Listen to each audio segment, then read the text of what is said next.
Chapter 1. The Prologue. It's a beautiful day. The weather is good, the birds are singing, the grass is green, and there are flowers everywhere. Now, my story can begin. My name's Geoffrey, and today I'm going on a pilgrimage to Canterbury. I'm going to Canterbury with a group of people. We're going there together. I met these people yesterday at an inn in London. I arrived at the inn in the afternoon. I was very tired and hungry. "Good afternoon," I said to the man who worked at the inn. He was the innkeeper. "I'd like a room for the night. I'm going to Canterbury tomorrow. The road to Canterbury is long. I need to sleep well before I start." "Good afternoon," said the innkeeper. "Do you know that some other people are going to Canterbury tomorrow? They're staying here tonight." "I'd like to meet them," I said to the innkeeper. In the evening, I met the other people. The inn was big, and there was a lot of good food and drink. Everybody had dinner together, and the innkeeper gave good food to everybody. The innkeeper was a nice person. He was a very big man, and he enjoyed speaking to people. He was very good at his job. Everybody enjoyed their dinner. After dinner, the innkeeper spoke to the group. "You're a very nice group of people," he said. "I know that God will listen to your prayers. You're all going to the same place, so you must go to Canterbury together. What do you think?" "Yes, we can go together," I said. "And I want to go to Canterbury with you," said the innkeeper. "Now, we have to travel for a long time, and I think we can do something interesting. We can play a game. What do you think?" "Yes," said everybody in the group. "Tell us about this game." "Now, listen to what I have to say," said the innkeeper. "We'll go to Canterbury together, and every person will tell a story. I'll listen to every story. Then I'll tell you which story is the best." Everybody in the group wanted to play this game. "Very well," said the innkeeper, "and I will give something to the person who tells the best story. That person will have dinner at my inn, and I'll pay for the dinner." The people in the group were very happy, and they began to think of what story to tell. In the group, there was a knight. Everybody liked him, and he was always happy to help people. He was an important man, but his clothes were cheap. His horse was fast, but it was small. "I'm a knight, and my life is very exciting," said the knight. "And my story is also going to be exciting. It's about two brothers who love the same woman." There was also a clerk in the group. He was a nice man, but he didn't speak very much.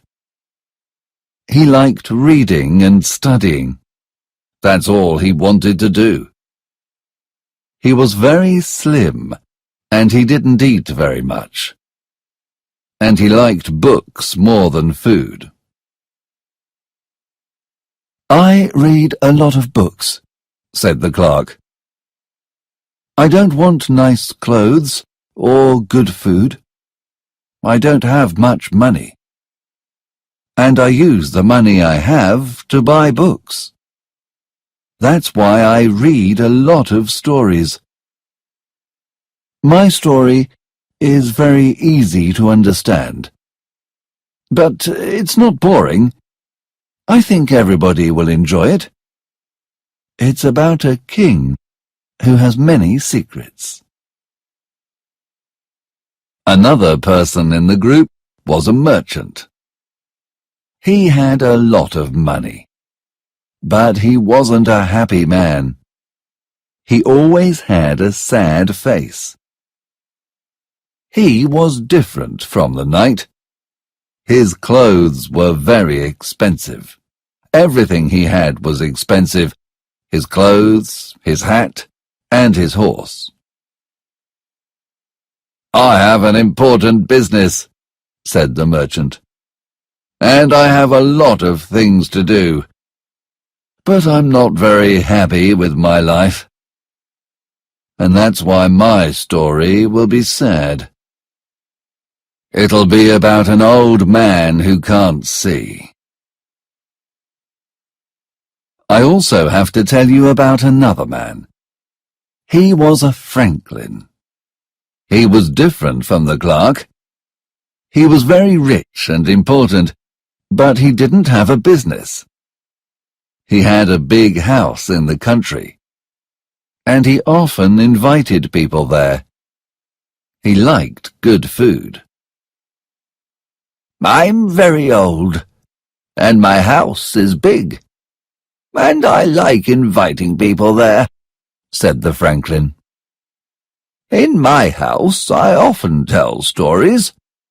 I enjoy it. My story will be very interesting. It's about a woman who doesn't like the sea." "Why doesn't she like the sea?" "Well, you'll have to listen to my story." There is another person I want to tell you about. He was a pardoner. He also liked reading. And he liked to sing songs and say prayers. He had a strange face. "I travel a lot, and I always say prayers for people," said the pardoner. "There are a lot of bad people in the world. I'll say a prayer for them, but they have to give me some money. My story will be about 3 people who do something very bad." Everybody was tired. It was late in the evening, and the knight said, "We can go to bed now. Then we can leave early in the morning." We all went to bed. We were tired, but happy. Early next morning we got up, and then we left for Canterbury on our horses. We were slow, and after many hours we came to a place called St. Thomas, and we stopped there. We sat down, and then we had something to eat. After eating, the innkeeper said, "Listen, do you remember what we said last night?" "Of course," said the knight. "Well," said the innkeeper, "who wants to begin? Who wants to tell the first story?" "I'm happy to tell you my story," said the knight. "I think you'll enjoy it. It's very exciting." And then the knight began to tell his story. Chapter 2. The Knight's Tale. "My story is about 2 brothers," said the knight. "Their names were Palamon and Arcite, and they were knights. The brothers were from a city called Thebes. They did everything together. They weren't only brothers, they were also friends. But they were very sad. They were sad because they didn't live in Thebes anymore. They lived in Athens. And they didn't live in a house. They lived in a prison. They couldn't leave the prison, and they couldn't speak to anybody. Every morning, they looked out of the prison window. From their window, they could see a beautiful garden. One morning, Palamon woke up, and then he looked out of the window.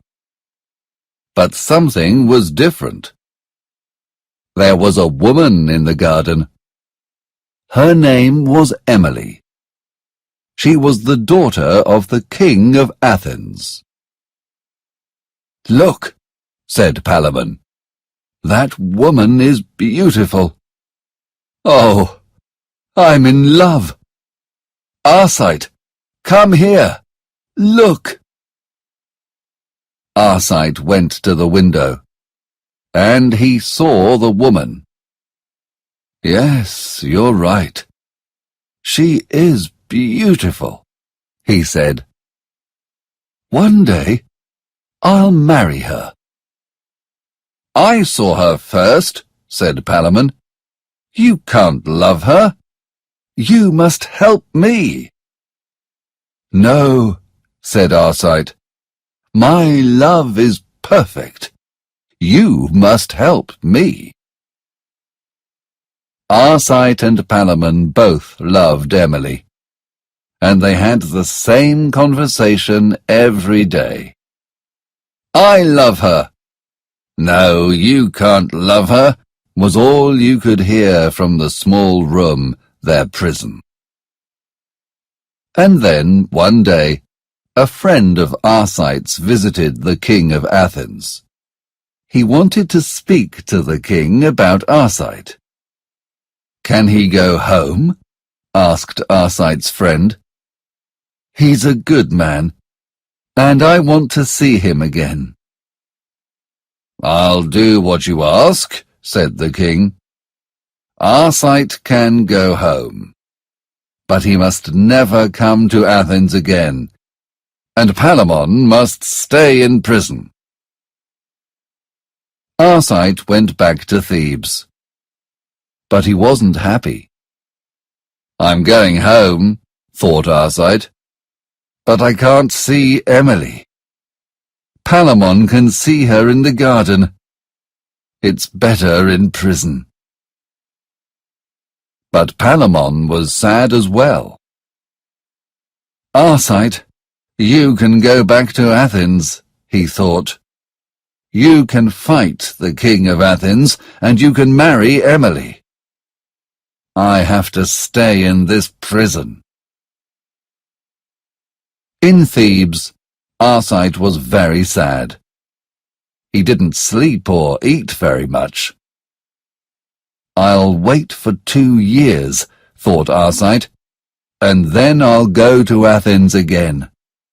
Nobody will know me. I'll wear different clothes. I'll change my name. And I'll find a job. I'll be a servant in the king's house. And then I'll see Emily." And that's why, after 2 years, Arcite went back to Athens. And soon he was the king's servant.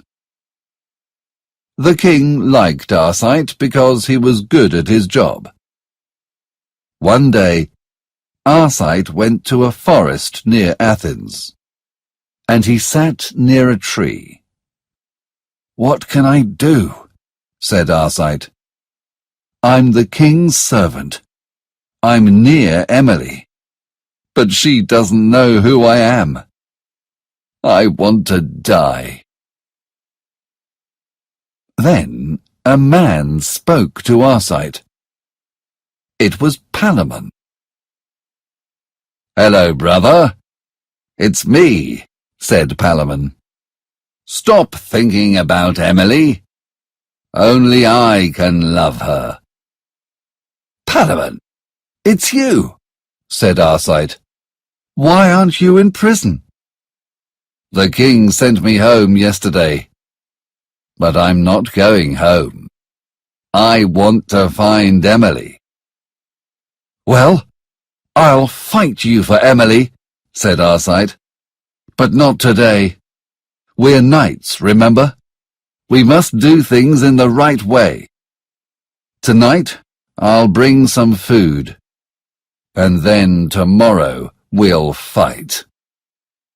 "All right," said Palamon. And so the brothers said goodbye. On the next day they met in the forest, and then they started fighting. On the same day, the king was also in the forest. He was with Emily, and he saw Palamon and Arcite. "Stop," said the king. "What are you doing? Stop now." "Kill us," said Arcite. "Now I'm your servant, and before that I was in your prison. My name is Arcite, and this is my brother Palamon. We're fighting because we both love Emily." "Then you must die," said the king. But Emily stopped the king. "Please don't kill them," she said. "They're fighting for love." "Well," said the king, "you're right, Emily. But only one of them can marry you. Palamon, Arcite, come back to the forest next summer. Bring 100 knights, and then you'll fight for Emily. Now go." Soon it was summer. Palamon and Arcite came back to Athens. They both had 100 knights, and they were ready to fight the next day. That night, Palamon had a dream. In his dream, a woman said, "I can see you. You are marrying Emily." On the same night, Arcite also had a dream. In his dream, a man said, "I can hear you. You are saying, 'Hooray! Emily will be my wife.'" Which dream was right? Well, now I'll tell you. In the morning, everybody came to the forest. The knights were ready, and they began to fight. After 3 hours, Emily was worried. "They're fighting for me. Who's going to be my husband? When will they stop?" And then, after many hours, they did stop. Palamon was very tired. "Stop," he said. "I can't fight any more." "Stop fighting," said the king. "Arcite will be Emily's husband." "Hooray!" said Arcite. "I'm very happy. Emily will be my wife. I must go to her and—" But then Arcite stopped speaking. He didn't feel very well. People came to help Arcite. "I'm not well," said Arcite. I can't feel anything. I'm dying. This is the end. Goodbye, Emily, my love. Goodbye, Palamon, my brother." And then Arcite died. Soon it was winter, and the king called for Palamon and Emily. "As you know, Arcite died last summer, and it was very sad," said the king. "Emily, I want you to be happy. Palamon, you must marry Emily. It's the right thing to do." "Thank you," said Palamon. "Arcite was a good knight. He was my dear brother. But we had to fight for love. Emily, I know we'll be happy together, but we'll never forget my brother. He died for love." Chapter 3. The Clerk's Tale. The clerk was the next person to tell his story. "I have an interesting story," he said. "It's about a king called Walter. He was the king of Salluce in Italy. Walter wanted to marry a woman, but only he knew the name of this woman. It was his secret. The woman's name was Griselda. She was young and beautiful, and she was very nice. She was very poor, and she lived in a small house with her father. She cooked and cleaned for him every day. And now I'll tell you their story," said the clerk. One day, Griselda was at home with her father. "Today is the day," said Griselda. "Today we'll know the name of the king's wife. Who will it be? It's very exciting." "I think his wife will be a rich woman," said Griselda's father. But Griselda's father was wrong. And soon he heard somebody at the door. Griselda's father opened the door, and he saw Walter, the king of Salluce. "I want to speak to you. I want to marry Griselda," said Walter. "Griselda? My Griselda?" said the father. "But this is strange. We're poor, and you're the king. Why do you want a poor wife?" "That's not important," said Walter. "She's the woman I love. Can I speak to her?" "Well, of course," said the father. And then Walter went inside the house, and he spoke to Griselda.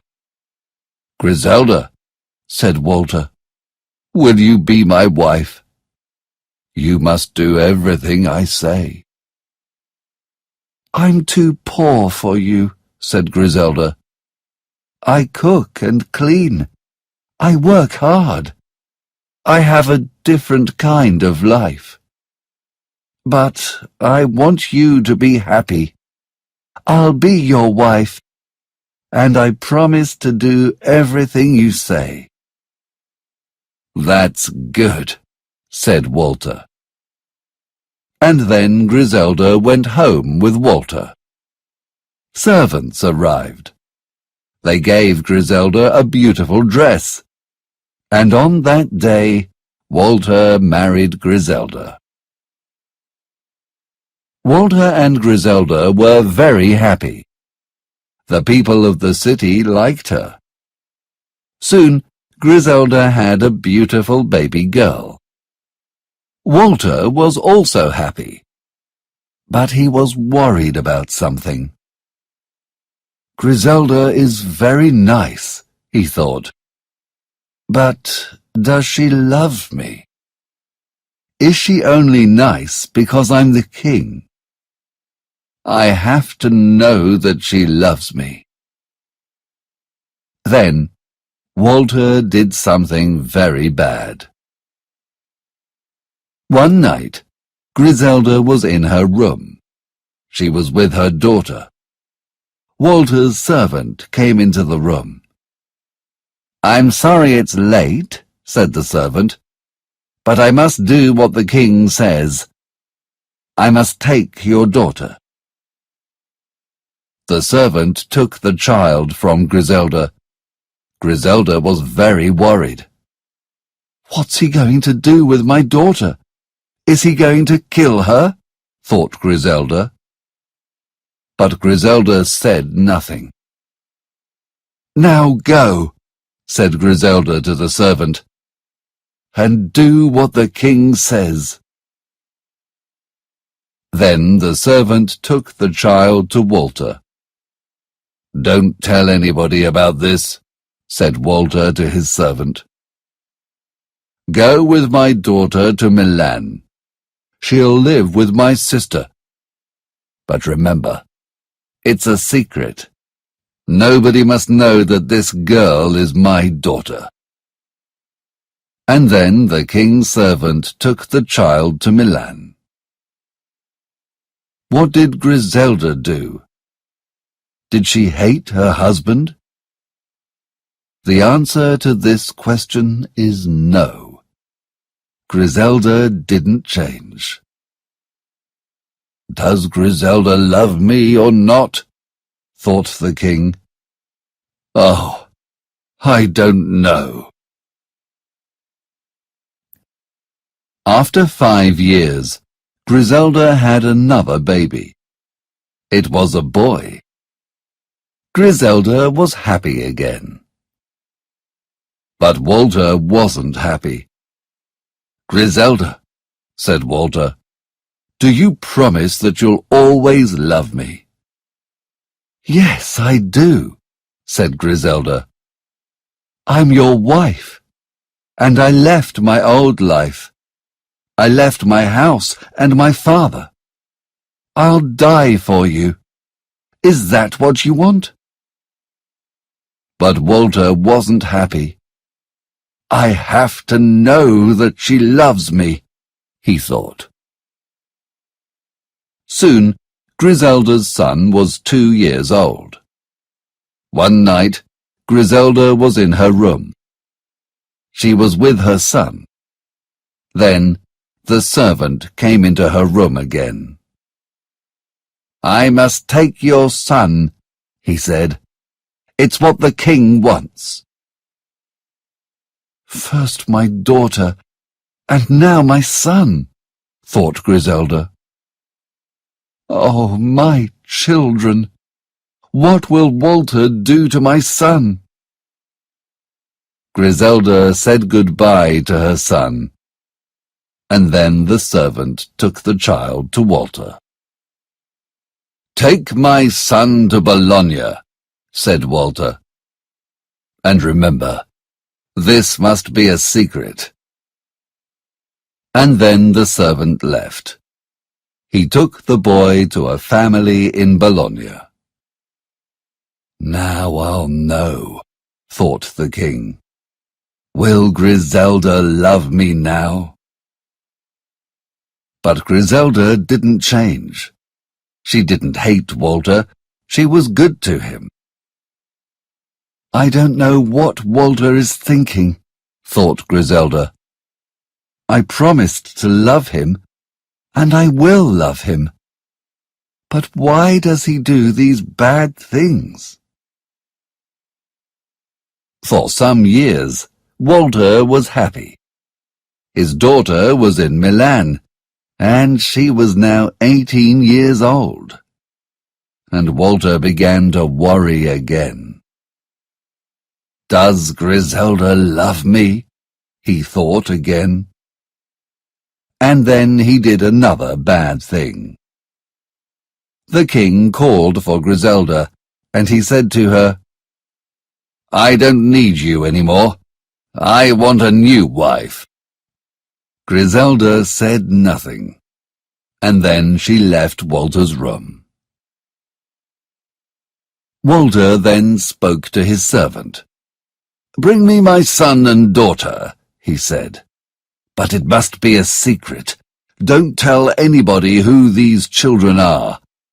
I'll say to everybody that I'm going to marry the girl. Of course, I'm not going to marry her. She's my daughter. But nobody will know this." That afternoon, Walter spoke to Griselda again. "Griselda, a poor woman can't be my wife. I was wrong," he said. "My new wife is arriving. You must go back to your father's home. Leave your clothes here. I'll give them to my new wife." "Thank you for everything," said Griselda. "I'll go home to my father. He's old. I want you to be happy with your new wife." And then she left the room. The king was very sad. "I hate doing this," he thought. "I love her so much, but I must know that she loves me." The next day, Walter went to Griselda's house. He wanted to ask Griselda something. "Griselda, as you know, my new wife is arriving," said Walter. "I need somebody to clean her room. Will you help me?" "I'll be happy to help," said Griselda. And then she went to Walter's house. She cleaned the rooms, she made the beds, and she washed the plates. That morning, Griselda's son and daughter arrived.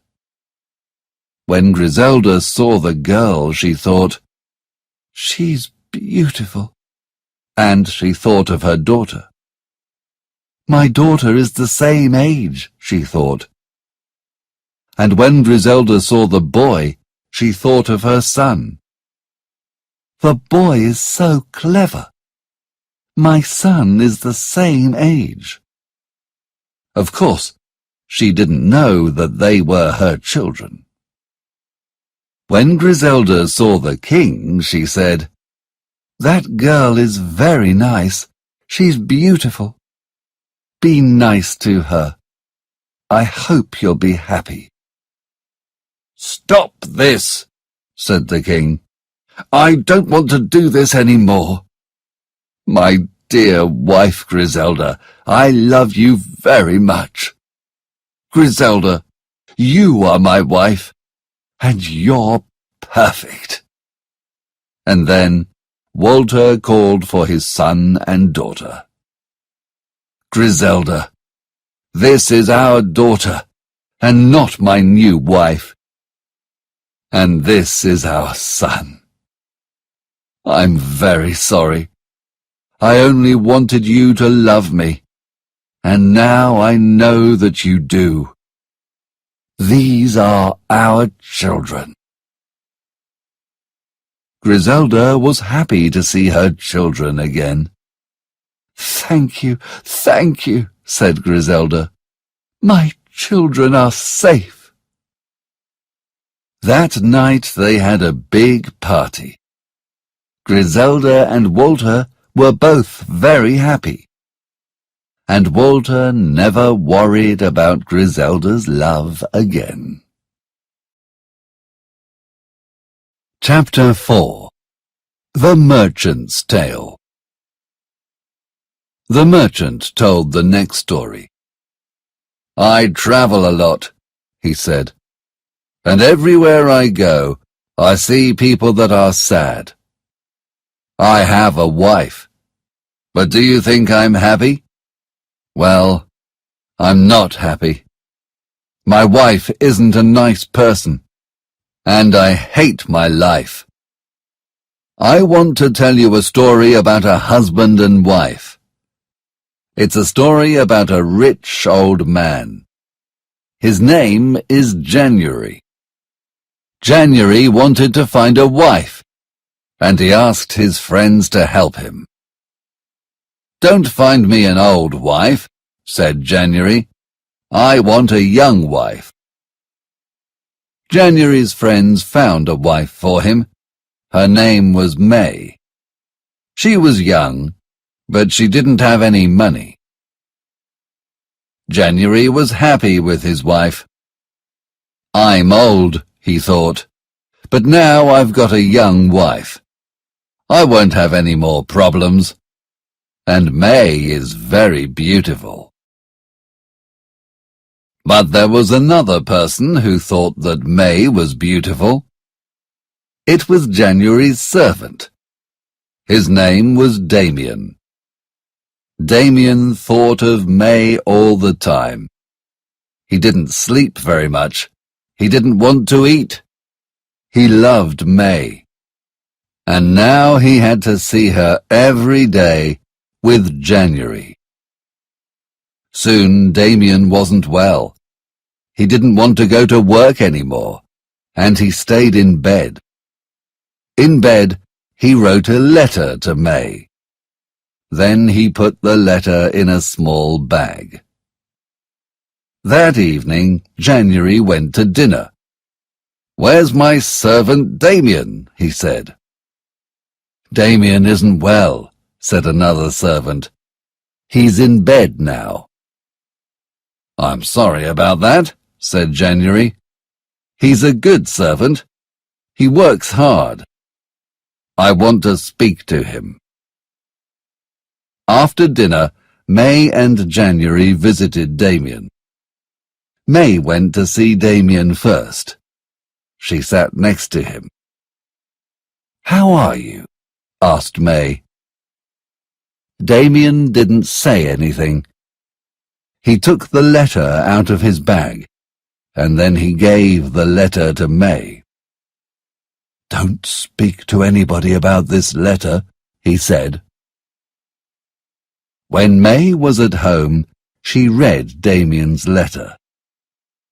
It was a love letter. May didn't know what to do. "Damien doesn't know my secret," she thought. "I love Damien, but he is poor, and my husband is rich. How can I help Damien? I want him to be well again," thought May. May wrote a letter to Damien, and then she visited him again. She gave Damien the letter. "Get well soon, Damien," she said. And then she left. Damien read the letter. The letter changed him.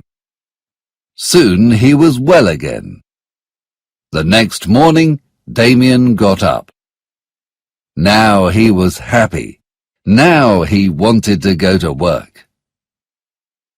January had a big house, and he had a beautiful garden. He often went there. It was his favorite place.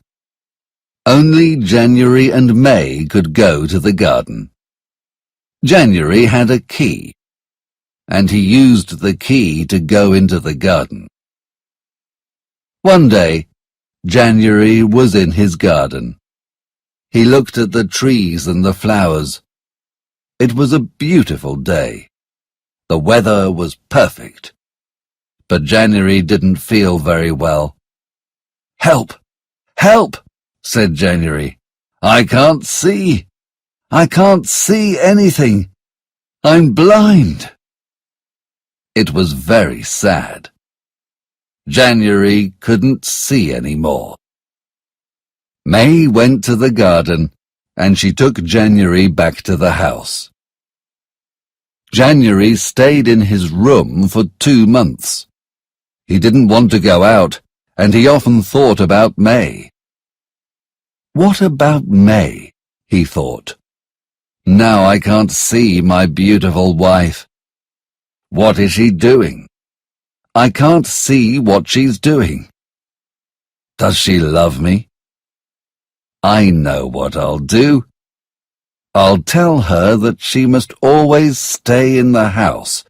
We'll stay here together."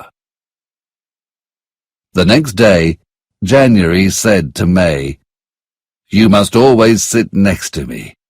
Then I'll know what you're doing. Sometimes we can go to the garden, but we must go there together." Now it was May who was sad. Her house was a prison, and she thought more and more about Damien. Damien was also sad. I can't speak to May, he thought. January is always there. I must do something. I need to speak to May. May and Damien often wrote letters to each other. They wrote about their love. But Damien wanted more. He wanted to speak to May. He wrote a letter to her. In the letter he wrote, May, take a key to the garden, and then give the key to me. January has a lot of keys. Then tell January that you want to go to the garden. Do it now.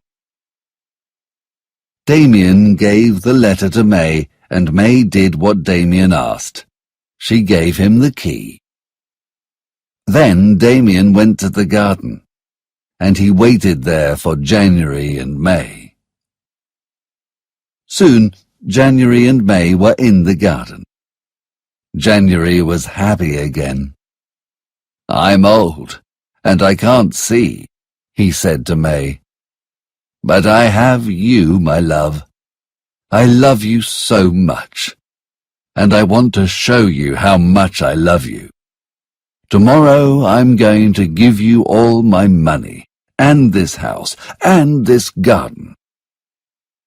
January, what are you saying? Said May. You're the only man in my life. But of course, there was another man in May's life, and that man was Damien.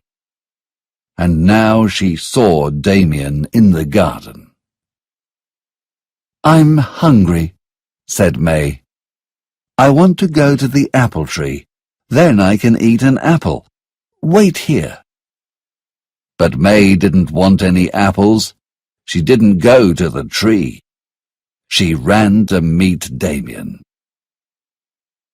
January waited for May. He didn't know where she was. Now she was with Damien. But then everything changed. I can see again. I can see, said January to himself. How is this possible? He thought. January didn't understand. I must tell May. She'll be so happy. And so January looked at the apple tree, but May wasn't there. Where's May? Thought January. And then he saw her. But he didn't only see May. He also saw a man. Who are you? What are you doing? Leave this garden now, said January. Damien and May looked at January. I think he can see us, said Damien. And then Damien ran. He was very fast, and soon he was outside the garden. Then May ran to speak to January. What is it, my love? She asked. I can see now. I was so happy. I wanted to tell you. And then I saw you with a man. I think I saw you with somebody. You can see again? Said May. I'm so happy. But what are you talking about? A man? You can look everywhere in this garden, but you won't see a man, because there is no man. I was so excited that I could see again, said January. I think I saw something that wasn't there, but I thought there was somebody with you. There was no man, said May. Nobody can come into the garden. I want to go back home, my love. Then you can sleep. You're tired. Yes, you're right, said January. Of course there wasn't a man. Nobody can come into the garden. I want to go home now. We have to tell everybody. We'll have a party. Isn't it great? I'm not blind. I can see again. And here my story ends, said the merchant. January was happy. He could see again. But there was something that January couldn't see. He couldn't see that May didn't love him, and that May loved Damien. January wasn't blind anymore, but love is always blind. Chapter 5. The Franklin's Tale. Everybody in the group was tired. It was the end of a long day. They were ready to listen to the Franklin story. My story is also about a husband and wife, but this story is different from the merchant's story. In my story, love is not blind. The husband and wife in my story are in love. The wife's name was Dorigen. She loved her husband very much. The husband's name was Arviragus. He was a knight. They lived in France. But when I start my story, Arviragus was in England. Dorigen was very sad. She thought about her husband every day, and she stayed at home. Arviragus wrote a letter to Dorigen. "Don't worry, I'll come home soon," he wrote. Dorigen read the letter. "I don't want him to come back soon. I want him to come back now," she thought. "But I must go out. I must try to be happy." And so Dorigen started going out. Her house was near the sea. She often went for a walk there with her friends, and she always wanted to look at the sea. "Where is the boat," thought Dorigen, "that will bring me my husband?" And sometimes she looked at the big black rocks in the sea. "I don't like the sea," said Dorigen to her friends. "Look at those black rocks. They're dangerous." Dorigen's friends were very worried. "You must stop thinking about those dangerous black rocks," they said. And so Dorigen's friends took her to a dance. But she didn't want to dance. At the dance there was a man called Aurelius. He loved Dorigen, and he wanted to speak to her. "Dorigen, you don't know me very well. My name is Aurelius. You're so beautiful. Is there a place in your heart for me?" Dorigen looked at Aurelius and said, "No, there isn't. I'll always love my husband." "But what will I do? I need you," said Aurelius. "I'm sorry," said Dorigen. "But," said Aurelius, "is there anything I can do?" Well, I want the black rocks in the sea to disappear. Do this, and then there will be a place in my heart for you." "But that's not possible," said Aurelius. "Nobody can do this." "I know," said Dorigen. Aurelius went home. At home he said a prayer. "Help me," he said. And then he went to bed.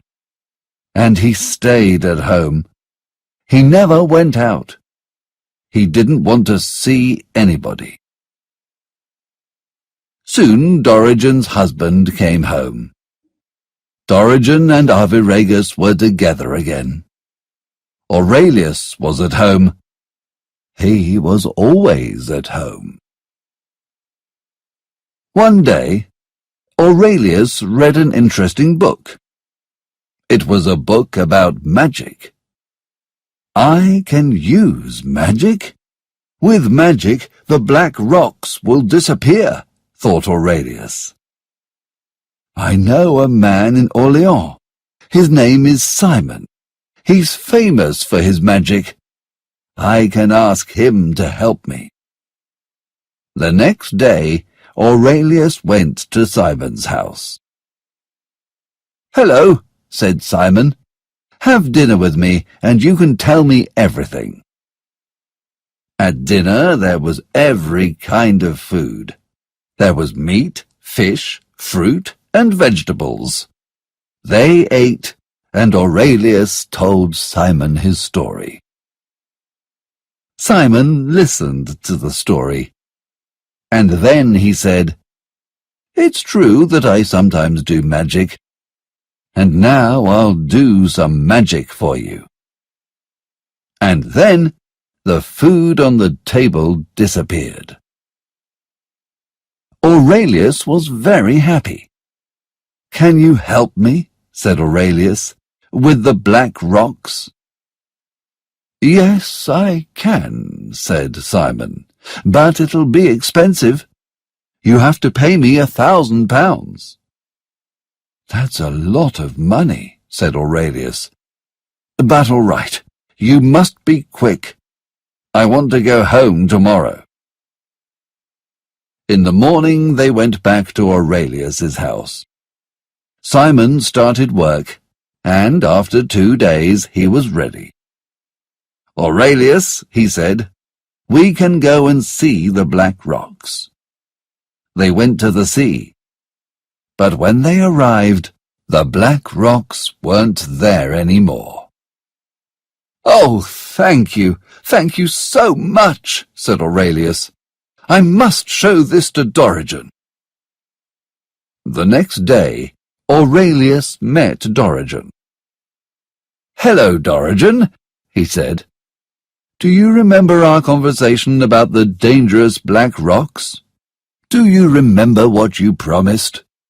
Please tell me that you remember." "Yes, I remember," said Dorigen. "Well," said Aurelius, "the black rocks aren't there anymore. Come and see." When they arrived, Dorigen looked at the sea. And then she said, "But how can black rocks disappear? What can I do? I have to speak to my husband." And then she ran back home. When Dorigen arrived home, she started to think, "I made a promise, and promises are important. But I'll never do anything bad to my husband. What can I do?" For 2 days, Dorigen thought about her problem. "What can I say to my husband?" she thought. Then Dorigen spoke to her husband. She told him everything. "Don't worry," said Arviragus. "You did nothing wrong. But you promised this to Aurelius, and that's why you must leave me." "But I love you, Arviragus," said Dorigen. "Oh, what can I do?" Dorigen went to a garden. She needed to think. When she was in the garden, a man spoke to her. "Hello. Where are you going?" It was Aurelius. "I don't know," said Dorigen. "My husband says I must leave him. The black rocks aren't there anymore, and I promised to be with you." Dorigen was very sad. Dorigen stopped speaking. And then something changed inside Aurelius's heart. "I hate to see you this sad," he said. "Your husband is a good man. You and Arviragus have a perfect love. I must stop this. Go home to your husband. We'll forget about your promise." "Thank you, Aurelius, thank you. Oh, I'm so happy," said Dorigen. And then she went home to tell her husband. Then Aurelius remembered something. "I have to pay Simon £1,000, and I only have £500. What am I going to do? I'll bring him £500. I think he'll understand." Aurelius went back to Simon's house. Aurelius was very worried. Simon won't be very happy, he thought. "Hello," said Simon. "Do you have my money?" "I can give you £500, said Aurelius. "Why don't you pay me everything? I did everything you asked of me, didn't I? The black rocks disappeared." "Yes, they did," said Aurelius. "And I'm very sorry about the money." And then Aurelius told Simon everything. He told him about Dorigen and Arviragus. He told him about their perfect love. "You're all very good people," said the man. "You did a very good thing. You have a good heart. And I want to be good as well. You forgot about Dorigen's promise, and so I'll forget about the £1,000. I won't take any money from you." "Thank you, Simon," said Aurelius. And then Aurelius went home. "I'll never be with Dorigen," he thought, "but I'm happy, because I did a good thing."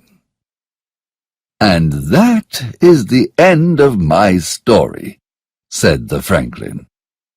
As you can see, it's different from the merchant's story, because this story tells us that there are also many good people in the world. Chapter 6. The Pardoner's Tale. "And now I have a story for you," said the pardoner to the other people in the group. "It's a story about 3 men. They were called Amis, Lucien, and Maurice. Amis talked a lot. The other 2 men didn't talk very much. These men were very bad. They only thought about money. They were always together, but they weren't friends. Friends help you. Friends listen to your problems. They were greedy, and they had no love in their hearts. I will begin my story in an inn. The 3 men were together at a table near the window. "I'm hungry," said Amis. "So am I," said Lucien. "I want something to eat." But then Amis saw something strange. "Look," he said. "Look out of the window. What are those 2 men doing?" "Oh, yes," said Lucien. "They're carrying a man." "You're right," said Amis. "Who is he? I think we know him. Yes, it's Adranus." "Innkeeper," said Amis, "is that Adranus?"